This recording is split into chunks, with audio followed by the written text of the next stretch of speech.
Selamat pagi pemirsa, keberadaan sampah adalah hal yang lumrah. Sampah merupakan bagian dari peradaban manusia, bagian dari aktivitas manusia, mulai plastik pembungkus, kertas, kardus, sisa makanan hingga limbah rumah tangga. Tidak ada satupun negara yang bebas sampah.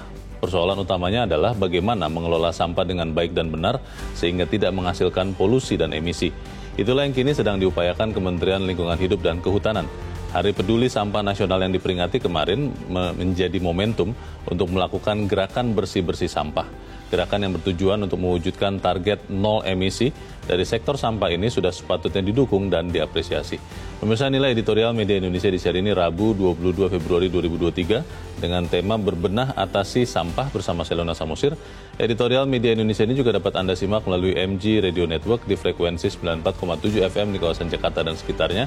Para pendengar dan Anda semua bisa ikut menyatakan pendapat Anda dengan menelepon nomor telepon 021 583 99 100. Dan pemirsa, pagi ini telah hadir bersama saya anggota Dewan Redaksi Media Group, Arief Suditomo. Mas Arief, selamat pagi. Pagi, Leo. Sehat-sehat, Mas? Alhamdulillah. Kita bicara soal sampah.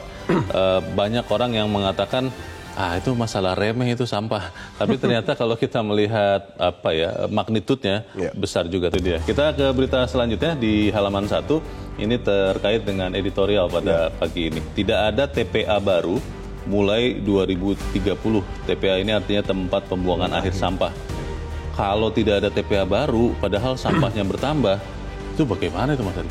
Ya, ini merupakan sebuah bencana ya, karena ujung-ujungnya bukan hanya hal yang sifatnya estetik, tapi juga kesehatan. Dan juga ada beberapa target-target global kita, yang misalnya net zero emission itu merupakan salah satu hal yang kita harus hormati bersama, karena ini bukan sebuah semboyan atau target yang enak disebut gitu, tapi ini merupakan komitmen Indonesia terhadap kelestarian lingkungan. Dan saya pikir kalau misalnya kita masih punya pola pikir dan gaya hidup yang sama, itu merupakan salah satu hal yang sekali lagi ini bencana, karena kurang lebih 41% dari total sampah itu adalah sampah rumah tangga.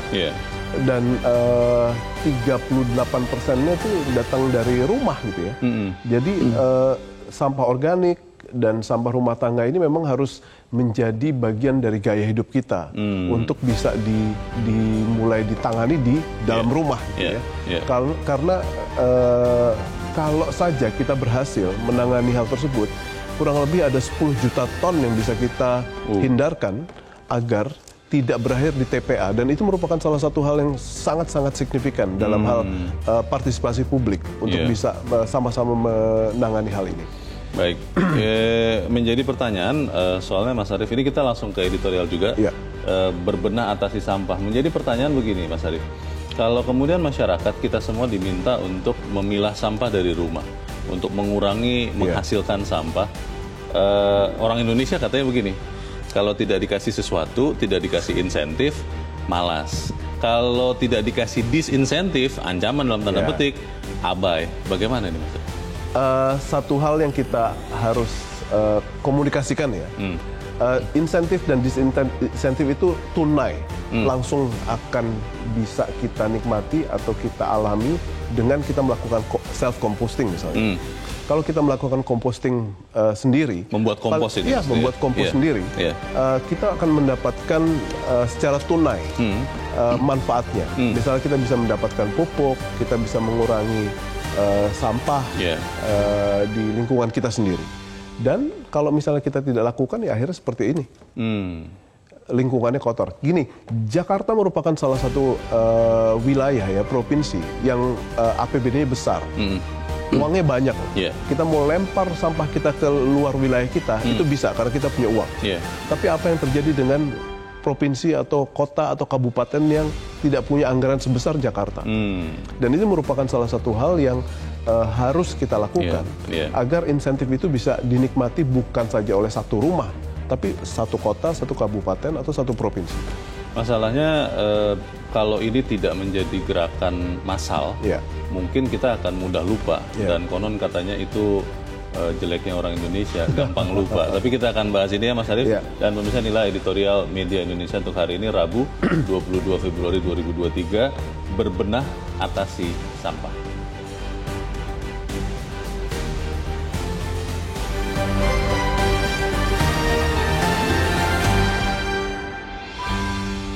Bebenah atasi sampah.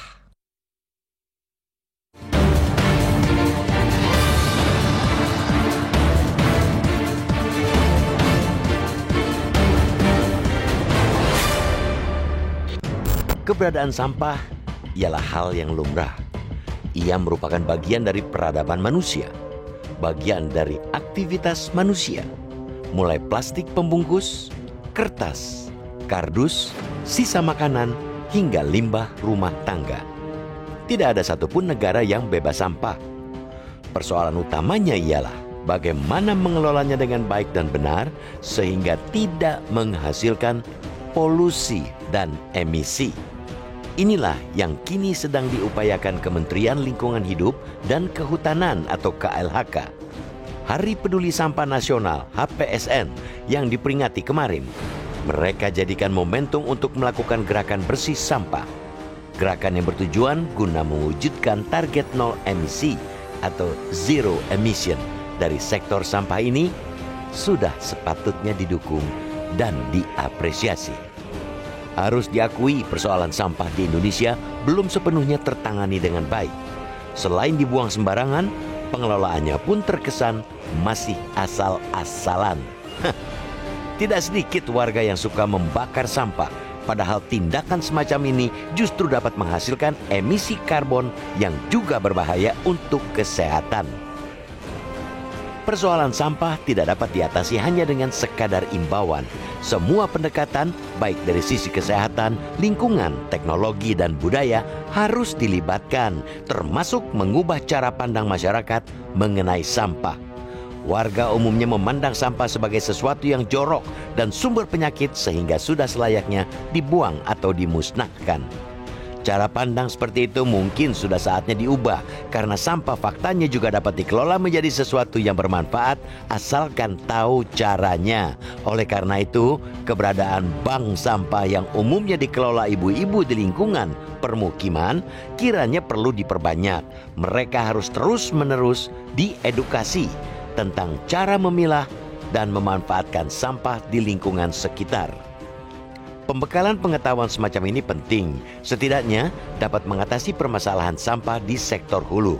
Pemanfaatan bank sampah ini kiranya juga dapat membantu untuk memenuhi target yang dicanangkan KLHK agar tidak ada lagi pembangunan TPA pada 2030 nanti. Selain edukasi, pengelolaan sampah juga dapat memanfaatkan kemajuan teknologi. Misalnya, dengan memperbaiki truk pengangkut atau realisasi teknologi gasifikasi atau anaerobik. Apalagi sekarang sudah banyak peneliti di berbagai perguruan tinggi yang mampu menghasilkan mesin maupun metode pengelolaan sampah yang ramah lingkungan. Tidak ada salahnya mereka dilibatkan dalam jihad melawan sampah ini. Selain memperkuat partisipasi publik, komitmen dan peran aktif produsen dan pelaku usaha dalam mengimplementasi bisnis hijau kiranya juga harus terus didorong sehingga sampah dapat dikelola menjadi bahan baku ekonomi yang bermanfaat seperti pupuk, energi, dan sebagainya. Membangun rantai nilai pengelolaan sampah di seluruh sektor merupakan sesuatu yang mutlak agar ia tidak melulu menghasilkan polusi dan mengotori wajah negeri.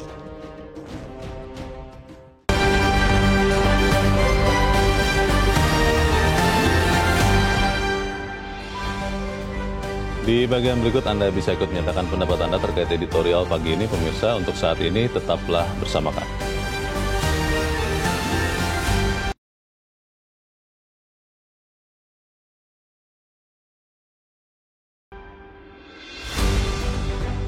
Terima kasih pemirsa, Anda masih bersama kami di Editorial Media Indonesia. Dan Mas Arief, sebelum kita berdiskusi, kita mau bertanya dulu. Kita saat ini sudah terhubung lewat saluran telepon dengan salah satu platform yang bernama Octopus yang sudah sukses menjalankan ekonomi sirkuler untuk mengatasi sampah di tanah air. Kita tersambung dengan VP of Marketing and Partnership Octopus Indonesia, Casey. Mbak Casey, selamat pagi. Selamat pagi. Ya, Mbak Casey, banyak orang yang berpikir sampah itu sesuatu yang harus dibuang, titik, tidak perlu dipilah, tidak perlu didaur ulang. Walaupun kampanyenya sudah begitu banyak, Tapi sebagian besar orang kalau ditanya, kayaknya malas begitu ya. Oktopus melakukan apa Mbak untuk kemudian mengatasi sampah ini sebetulnya? Terima kasih, selamat pagi kembali ya. Pertama-tama saya ucapkan selamat Hari Peduli Sampah Nasional dari segenap tim Oktopus Indonesia. Baik, jadi memang sejak didirikan pada tahun 2019, kami ini terus aktif berkontribusi dalam mengedukasi dan tujuan utamanya yaitu untuk mengurangi jumlah sampah yang berakhir di tempat pembuangan akhir atau TPA, gitu ya. Jadi melalui daur ulang sampah yang efektif berbasis teknologi, yakni melalui aplikasi Oktopus, kami ini hadir di tengah masyarakat untuk mengingatkan kembali bahwa masing-masing dari kita itu menghasilkan sampah setiap harinya, personal ya, gitu. Jadi ini tanggung jawab masing-masing pribadi yang kami edukasi bahwa sampah itu bisa menjadi lebih bernilai dan didaur ulang lewat Oktopus tentunya, tapi juga dengan tujuan yang fundamental yaitu menjaga kelestarian lingkungan agar pencemaran sampah ini tidak terus-menerus menjadi masalah yang bergunung gitu. Yang persisnya dilakukan Oktopus itu apa Mbak Kesi? Apakah memang ke pengolahannya, daur ulang, atau ke edukasi, atau yang mana? Sebetulnya semuanya end-to-end, Mas. Karena pertama-tama kami ini terus mendorong terciptanya a new habit tagline Oktopus atau kebiasaan baru gitu ya. Yaitu kebiasaan memilah, mengumpulkan, dan mendaur ulang produk pasca konsumsi. Nah, ini harus dimulai dengan adanya kebiasaan baru. Karena nantinya memang Oktopus ini berperan untuk mengantarkan seluruh sampah tersebut yang kami bantu kolek dari rumah tangga maupun juga lingkungan lain ya, karena sampah tidak hanya dari rumah-rumah tapi juga dari gedung perkantoran, dari sekolah. Nanti kami akan bantu untuk memproses ini semua secara ekonomi sirkular ke bank sampah rekanan Oktopus, lalu juga ke industri pengolahan, hingga nantinya seluruh sampah tersebut akan didaur ulang dan kembali menjadi produk yang dikonsumsi lagi oleh misalnya plastik ya, jadi dari makan, misalnya untuk kemasan air mineral gitu. Nah itu didaur ulang, nantinya akan kembali menjadi botol serupa lagi gitu yang digunakan kembali. Jadi terus-menerus agar ini semua tidak berakhir di TPA. Persisnya seperti apa? Kalau misalnya katakanlah saya ingin bekerja sama dengan Oktopus begitu, Mbak Kesi, yang saya bisa lakukan itu apa? Apakah memang telepon atau apa ya? Bagaimana caranya, Mbak Kesi? Jadi Oktopus kan menerapkan sistem berbasis teknologi ini melalui aplikasi ya, sudah tersedia di Play Store maupun. Jadi kurang lebih fokus fungsi dan layanan utama Oktopus ini salah satunya yaitu bagi pengguna seperti kita semua ini, di mana konsumer ini bisa mendaur ulang sampah pasca konsumsi mereka hanya lewat sentuhan jari, lewat aplikasi, dan ini bebas biaya gitu. Malahan konsumer ini nantinya dapat menikmati reward berupa tukarkan dengan pulsa, token listrik, paket internet, hingga voucher belanja harian. Nah, di sisi lain ada aplikasi yang akan menyambut, yaitu dari sisi pelestari, di mana untuk pemulung yang sudah kami latih dan verifikasi dan kami ubah namanya menjadi pelestari gitu. Jadi bukan lagi pemulung, tetapi pelestari Oktopus. Nah, nantinya dari aplikasi ini, pelestari kita bantu untuk mengumpulkan sampah dengan lebih mudah. Kami meningkatkan kesejahteraan mereka dan juga nantinya kami sambungkan dengan bank rekanan Oktopus. Sudah ada di mana saja sekarang Oktopus ini, Mbak Kesi? Wah, saat ini sudah tersedia di 8 kota besar di Indonesia. Kami mulai dari Makassar, lalu kami ekspansi ke Bali, lalu masuk ke Jakarta, lalu melebar lagi ke wilayah Jawa Barat gitu ya. Ada di Bogor, Depok, Bekasi, selain itu ada juga di Bandung tentunya dan Tangerang Selatan. Ya, di dalam pembahasan beberapa berita sebelum ini tadi dikatakan Kementerian Lingkungan Hidup dan Kehutanan, Mbak Kesi, mengatakan tidak ada lagi tempat pembuangan akhir sampah yang baru mulai tahun 2030. Padahal kan tiap hari kita memproduksi sampah yang banyak. Apa yang bisa dilakukan oleh masyarakat kita semua yang bisa diinisiasi oleh Oktopus juga untuk mengatasi masalah sampah ini, Mbak Kesi? Baik. Memang ini kembali lagi ke hal fundamental ya, Mas. Edukasi atau kesadaran masyarakat akan memilah sampah dimulai dari lingkungan masing-masing ini memang masih perlu untuk terus ditumbuhkan karena hal yang sederhana ya, mungkin belum semua orang paham apa pembedanya sampah yang didaur ulang, apa yang tidak bisa. Kita start dari hal yang basic dulu itu aja. Lalu yang kedua, kita sudah tahu apa beda organik. Tapi apakah kita mulai melakukan di rumah masing-masing, misalnya untuk disegregasi gitu, untuk dipilah-pilah mana yang kita harus daur ulang, mana yang memang harus dimusnahkan gitu ya. Jadi hal yang basic saja harus terus kita edukasi. Baik. Kita dukung bagaimana langkah yang dilakukan oleh Octopus dan juga harapannya adalah supaya gerakan mengatasi atau memilah-milah sampah ini bisa benar-benar dilakukan oleh masyarakat Indonesia. Terima kasih Mbak Kesi dari Octopus Indonesia sudah mencerahkan kami pagi ini. Selamat pagi Mbak Kesi. Mas Arief, pertanyaannya kan kalau yang tadi dikatakan Mbak Kesi pakai aplikasi ada sesuatu yang menjadi imbalan kalau kita ikut memilah sampah. Tapi Octopus kan dan mungkin ada beberapa yang lain belum begitu banyak. Masalahnya apakah ini bisa memunculkan kesadaran untuk kita mengurangi sampah? Ya harusnya ya, harus seperti itu. Kenapa? Karena kalau kita memang menjadikan ini sebuah misi bersama,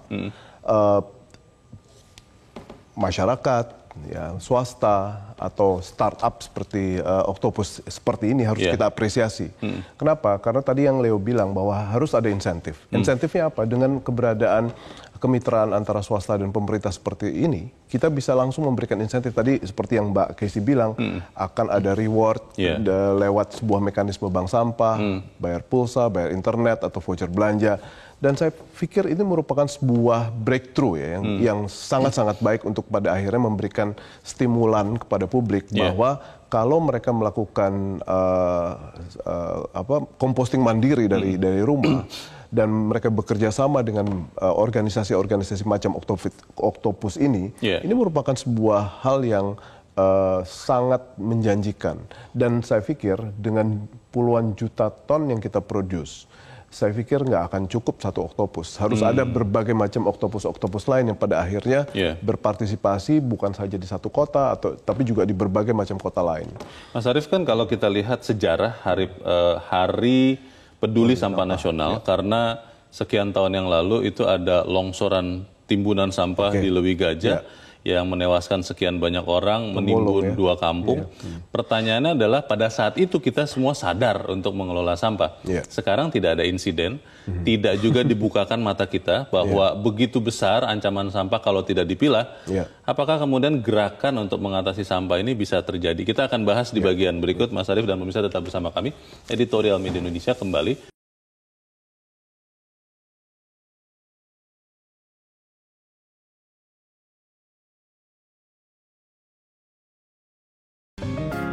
Media Indonesia mengajak Anda untuk mengakses fitur premium e-paper.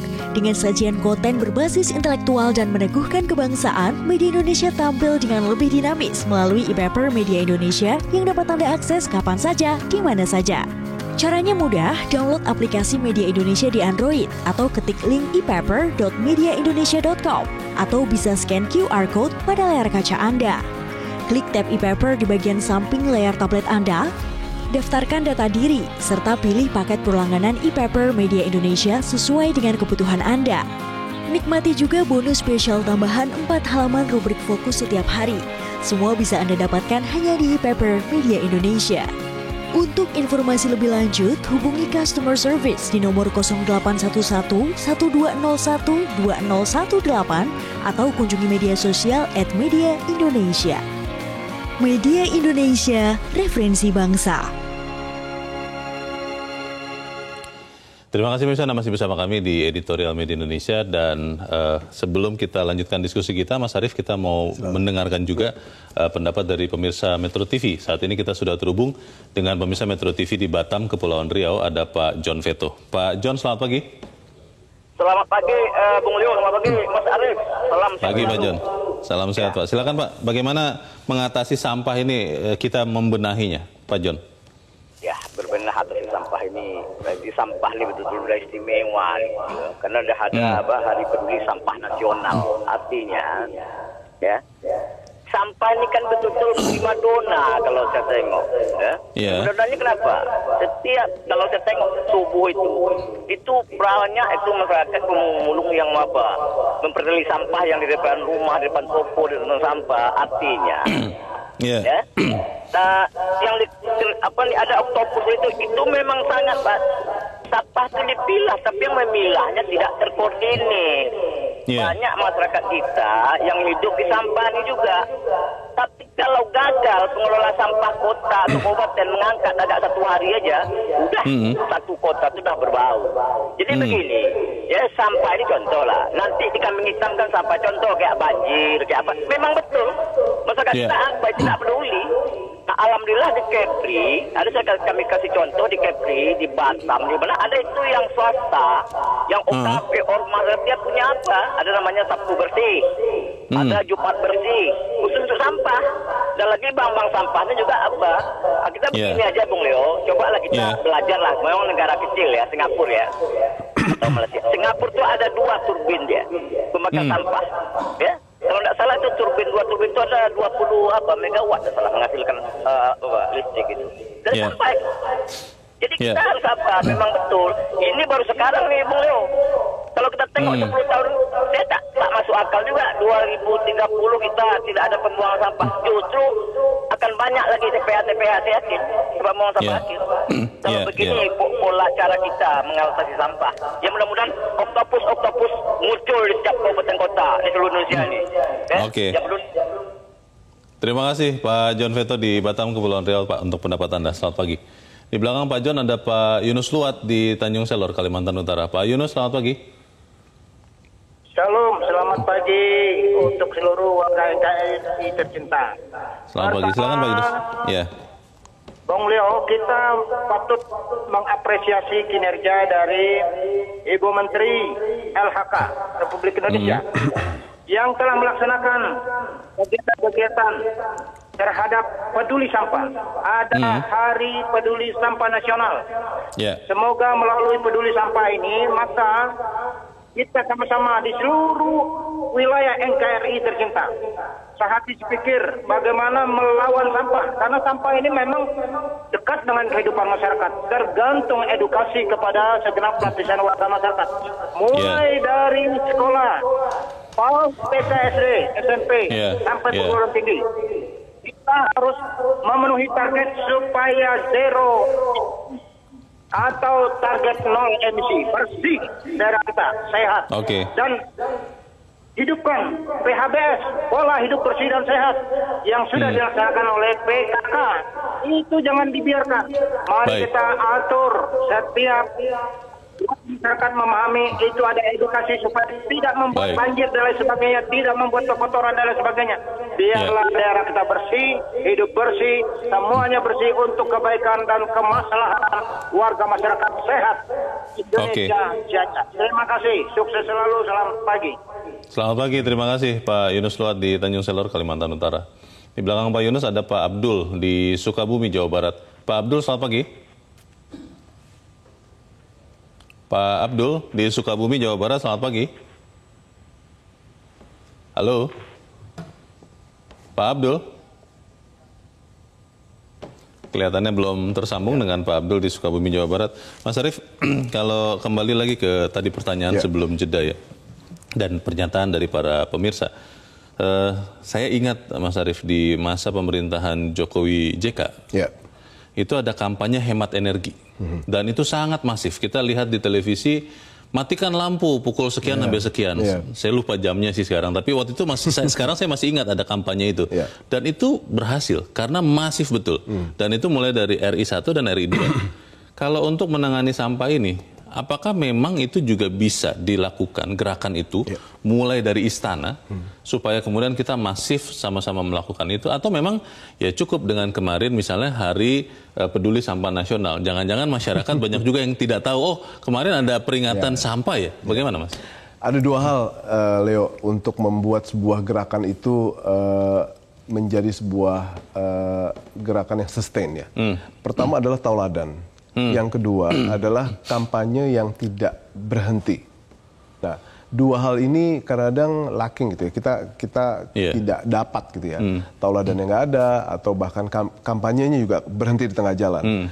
Sehingga publik itu merupakan sebuah elemen yang terus-menerus harus diingatkan, terus-menerus harus dikasih inspirasi, terus-menerus harus dikasih stimulasi. Jadi kalau tauladan dan kampanyenya berhenti, saya pikir jangan harap kita mau mengharapkan sebuah hal yang sustain dari sebuah misi ini. Jadi tanpa hal tersebut, tanpa tauladan yang diberikan oleh seluruh pihak, pemerintah, swasta, kalau zaman sekarang kan ada yang namanya key opinion leaders gitu ya, itu merupakan elemen-elemen yang harus diaktifkan. Influencer itu harus diaktifkan. Kalau melihat tadi ada usulan juga dari Pak Yunus kalau tidak salah ya, menghasilkan listrik dari sampah. Kan sebenarnya banyak negara tetangga kita juga sudah melakukan itu. Banyak sekali opsi-opsi yang kelihatannya pemerintah dan kita semua belum mengoptimalkannya. Itu bagaimana, Mas? Dalam konsep sirkular ekonomi kan kita sama-sama mengetahui ya bahwa sampah itu sebenarnya bukan sampah, karena dari sampah bisa jadi energi, dari sampah bisa jadi komoditas-komoditas tertentu, dan itu merupakan salah satu hal yang sudah kita lakukan, tetapi skalanya memang tidak masif dan tidak terintegrasi dengan konsep pengelolaan sampah itu sendiri.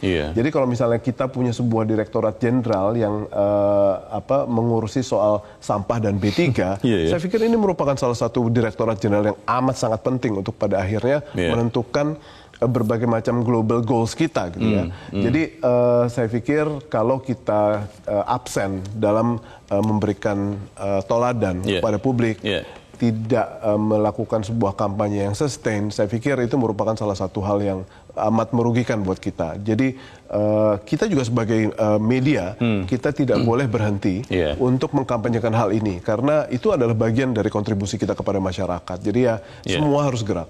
Mas Arief, kita coba lagi mendengarkan ini ya tadi yang kita coba hubungi, sekarang sudah tersambung kembali Pak Abdul di Sukabumi, Jawa Barat. Pak Abdul, selamat pagi. Selamat pagi, baik. Selamat pagi Pak Abdul. Ya, silakan Pak, pendapat Anda Pak. Baik, begini, saya salah satu pengurus koperasi di Sukabumi yang usahanya itu melakukan penggilingan limbah plastik dan juga barang rontok lain begitu ya. Dengan masyarakat itu semangat mengumpulkan limbah-limbah plastik itu. Kan tapi setahun belakangan ini banyak mengalami kendala, terutama kendala harga jual, Pak. Ya. Harga jual hasil olahan plastik itu, Pak? Iya, hasil penggilingan plastik itu. Itu terus menurun, dan kasihan para pemulung ini, gitu. Yang semula mereka mendapat penghasilan yang relatif cukup, gitu. Tapi sekarang dengan harga yang terus menurun, ini ada kesulitan ini untuk memasarkannya. Kenapa harganya turun terus, Pak Abdul? Nah, itu yang kita tidak tahu ini, kenapa harganya turun terus. Informasinya di atas, saya tidak tahu itu ya. Padahal paling tidak per bulan itu bisa ratusan ton itu, ya, dikumpulkan dan digiling itu. Pak Abdul, ini hasil gilingan sampah plastik itu dijual ke siapa, Pak? Yang harganya turun terus ini? Ya berjenjang, Pak. Ada berjenjang lah ya. Kami koperasi menggiling lalu menjual pengumpul yang besar di Sukabumi masarkan ke Jakarta. Nah, mereka juga menginformasikan kepada kami itu harga dari Jakartanya tuh turun terus begitu. Dan lebih celaka lagi sekarang itu ada pemotongan volume yang dikirim karena katanya tidak sesuai persyaratan seperti itu. Padahal tahun sebelumnya lancar-lancar saja. Ini mohon sekali ada informasi yang memihatlah kepada rakyat kecil gitu ya, supaya para pemulung dan penggiling secara berjenjang ini efektif gitu. Di koperasi pengolahan sampah plastik yang Anda pimpin ini, itu bekerja sama dengan pemerintah atau memang murni swasta saja, Pak? Tidak ada peran pemerintah selama ini. Jadi hanya masyarakat kecil mengumpulkan, lalu kami coba beli begitu ya, lalu kami giling. Nah, kemudian ada beberapa penggiling begitu, lalu ada yang menampungnya lebih besar lagi pabrik, lalu dipasarkan ke Jakarta ya, Tangerang atau dan sebagainya begitu. Nah, ini yang saya khawatirkan begitu ya, banyak yang tutup ini ya karena usahanya tidak lagi bisa bertahan gitu dengan harga menurun seperti ini. Tidak ada info kenapa turun, Pak? Apakah memang mungkin ada pesaing lain begitu yang juga masuk begitu atau tidak ada sama sekali, Pak Abdul? Ya, informasinya persaingan apakah karena dengan import begitu ya? Kan katanya juga ada import baik itu limbahnya ataupun juga biji plastik aslinya begitu ya. Tapi masih tetap belum tahu ya. Harus dicari tahu lagi ya Pak Abdul ya. Belum clear informasinya. Mohon ada penjelasan ini supaya semangat lagi juga mengumpulkan limbah plastik ini. Kita harap lewat forum ini pihak-pihak yang berwenang juga tahu dan kemudian mau membantu juga. Terima kasih Pak Abdul sudah berbagi cerita dari Sukabumi, Jawa Barat. Selamat pagi Pak. Ini kalau kita dengar Pak Abdul, Mas Arief, menarik karena akhirnya jadi secara kasar kita bisa bilang semua berjuang sendiri-sendiri. Bagaimana Mas? Memang ini merupakan sebuah fakta ya, yang harus disikapi oleh pemerintah. Kenapa? Karena di balik ini juga ada industri petrokimia yang juga penghasil plastik baru untuk kemasan dan lain-lain. Dan itu ujung-ujungnya jadi sampah. Sehingga kita tidak akan mungkin mematikan industri tersebut. Tetapi yang bisa kita lakukan atau pemerintah lakukan adalah memanagenya gitu ya. Seberapa jauh sekarang industri ekonomi sirkular ini akan dibela, seberapa jauh bank sampah itu akan menjadi bagian dari kebijakan pemerintah daerah gitu ya, sehingga kalau misalnya ujung-ujungnya ini terkait dengan harga yang berpengaruh pada bank sampah dan biji plastik atau limbah plastik ini terlalu memberatkan. Ini tidak akan membuat kita sukses dalam pengelolaan sampah secara keseluruhan.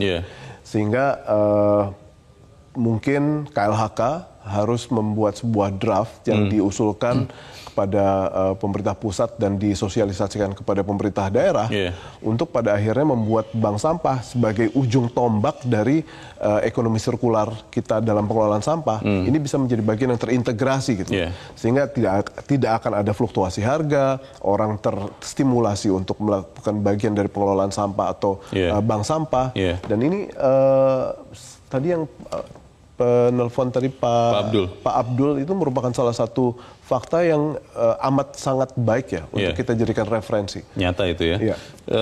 Kalau bicara soal meminimalkan sampah, mengolah sampah sendiri, memilah-milahnya, ini kan akhirnya kita bicara budaya ya Mas Arief. Kalau kita melihat Jepang misalnya, itu kan disebut-sebut bangsa yang bersih, selalu membersihkan. Dan kalau kita lihat itu diajarkan dari sejak anak-anak, baik oleh keluarga ataupun oleh sekolah. Kalau di Indonesia bagaimana? Ya, saya tidak berani untuk melakukan judgement ya terhadap sebuah fenomena sosial. Tetapi memang ini sangat terpulang pada situasi di rumah gitu ya. Ada beberapa keluarga yang memang sangat-sangat berdedikasi dalam hal menerapkan sebuah values yang terkait sama sampah. Tapi banyak juga yang tidak, gitu ya. Sehingga anak-anaknya kalau misalnya membuang sampah dari dalam mobil atau membuang sampah sembarangan, itu bukan suatu hal yang tabu buat mereka. Tapi ada sebuah keluarga yang daripada nyampah dikantongin dulu, itu ada gitu ya. Cari tempat sampah. Jadi saya pikir ini merupakan sebuah momentum buat kita untuk memulai banyak hal dari rumah, banyak hal dikampanyekan di keluarga, dan itu adalah terkait dengan penanganan sampah. Tapi kalau kemudian sifat dari gerakan ini parsial-parsial ya Mas Arief ya, dan kemudian tidak ada satu tekad dan contoh, tadi Mas Arief katakan teladan yang jelas dari istana kalau saya bilang begitu, dari presiden, kan akhirnya keberhasilannya juga ya parsial-parsial. Ini bagaimana Mas? Apakah kita biarkan saja, tunggu sampai 2030 tidak ada TPA baru padahal sampahnya terus banyak, atau bagaimana? It takes the whole village ya untuk bisa menggerakkan dan mencapai misi ini gitu ya. Kalau misalnya parsial, tapi setiap rumah tangga itu sudah memiliki kesadaran yang sangat-sangat bagus terhadap pengelolaan sampah, saya pikir parsial itu tidak ada masalah gitu ya. Jadi masif juga. Gitu ya. Tetapi sekarang kan tidak ada salahnya apabila kita melakukan itu secara terintegrasi. Tauladan diberikan oleh pemerintah, kebijakannya juga mendukung, dan kampanyenya tidak hanya dilakukan pihak dari pemerintah pada publik gitu ya. Tetapi juga sesama publik saling mengingatkan, media mengingatkan, LSM juga bergerak secara masif gitu ya. Dan saya juga sangat bangga gitu. Ada pihak yang melihat sebuah kesempatan dalam menghadapi sebuah problem persampahan di Indonesia seperti Octopus tadi gitu.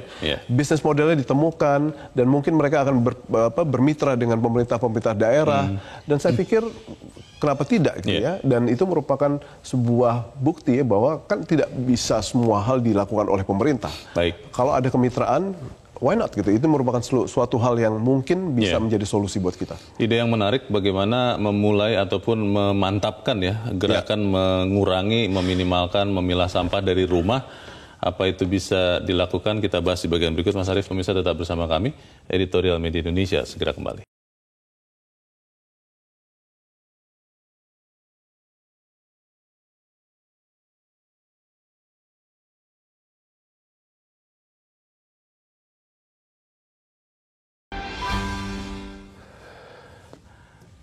Terima kasih pemirsa, Anda masih bersama kami di Editorial Media Indonesia, dan kita ada di bagian akhir dari diskusi kita pagi ini. Mas Arief, saya percaya bahwa kalau kita mulai dari rumah masing-masing, seperti yang Mas Arief tadi katakan, itu bisa menjadi lautan gerakan untuk mengatasi sampah. Tetapi bagaimana kemudian kita bisa melakukan itu? Apakah memang melibatkan influencer atau key opinion leaders yang tadi Mas Arief katakan, atau ya sudah kita mulai dari rumah kita masing-masing saja? Kita mulai dari rumah masing-masing. Setelah kita menghimbau pada detik ini, bagi siapapun yang mendengar, lakukanlah itu. Saya pikir itu merupakan salah satu hal yang amat sangat efektif ya. Kita mulai dari diri sendiri dan sekarang. Dan karena sampah ini tidak akan hilang, sampah ini akan terus-menerus akan kita produksi. Dan apakah kita akan menyerah hanya karena masalah sampah? Apakah kita akan mendapatkan situasi kota kita bau, ada kotor, tidak higienik, ya, dan ujung-ujungnya kita sendiri yang nanti terkena masalahnya. Kita tidak akan menyerah hal tersebut, sehingga perlawanan pertama, perjuangan kita pertama untuk menghadapi hal tersebut adalah dengan misalnya composting mandiri di rumah, dengan tidak membuang sampah sembarangan. Karena kalau kita lihat kali kita, itu kan isinya macam-macam, ada kasur, ada segala macam, dan itu merupakan salah satu bukti bahwa kesadaran kita untuk menjaga lingkungan kita sendiri, lingkungan kita untuk hidup kita sendiri, itu masih belum seberapa baik. Jadi lebih baik kita mulai dari diri kita sendiri, nanti pemerintah memberikan dukungan dalam hal regulasi, ada pihak swasta yang akan mendukung karena menemukan sebuah bisnis model yang bermanfaat buat mereka dan buat kita semua, dan ini akan menjadi sebuah gerakan yang sangat masif dengan kesadaran dari diri sendiri. Untuk menumbuhkan budaya sadar, mengurangi, meminimalkan, dan memilah sampah, perlu tidak kalau kemudian soal sampah ini dimasukkan ke kurikulum pendidikan itu, Mas? Itu bagus sekali saya pikir. Karena gini, kemanusiaan itu kan wajahnya banyak ya. Di antara hormat menghormati, bagaimana kita menghargai orang lain, lalu juga bagaimana kita menghargai lingkungan kita. Di antara soal sampah itu bisa dimasukkan. Sehingga apabila kita bisa memperkenalkan itu di sekolah, di berbagai macam level, dari mulai SD sampai ke SMA, kenapa enggak gitu? Karena anak SD yang diperlukan bagi mereka adalah tauladan gitu. Tapi anak SMA mungkin kita introduce konsep tentang circular economy gitu. Dan itu merupakan salah satu hal yang memang harus dilakukan gitu. Karena konsep merdeka belajar kan bisa membuka apa yang pada dasarnya bisa dinikmati atau diteladani oleh rakyat, oleh publik atau anak didik dengan cara yang sangat kreatif. Saya pikir itu harus dilakukan. Kesadaran bahwa kalau kita tidak sungguh-sungguh serius mengatasi sampah, bisa berbahaya untuk hidup kita. Apakah itu bisa terus kita lakukan dengan misalnya memunculkan gambar-gambar terkait dengan sampah itu? Maksud saya begini, Mas, tragedi Lewi Gajah mungkin sekarang sebagian besar orang sudah lupa. Dan karena itu tidak kita lihat, akhirnya kita tidak sadar, sampah-sampah biasa saja. itu bisa dimunculkan tidak kesadaran terus untuk lebih serius lagi menangani sampah ini? Tidak ada hal yang salah atas hal tersebut, tetapi kalau bagi saya yang paling penting adalah bagaimana orang selalu diingatkan atas insentif yang pada akhirnya mereka akan nikmati. Itu mungkin akan lebih menggugah, lebih positif, lebih produktif juga in the same time. Terus itu merupakan salah satu hal yang bisa menggugah orang dengan cara yang lebih baik gitu ya. Kalau orang ditakut-takuti terus, orang dikasih cara pendekatan yang negatif, saya pikir itu nggak produktif. Kita harus mulai dari rumah. Semoga setelah menyimak editorial ini, kita bisa lebih serius lagi berbenah mengatasi sampah. Mas Arief Suditomo, terima kasih sudah hadir di tempat ini. Selamat pagi, Mas. Pagi, Leo.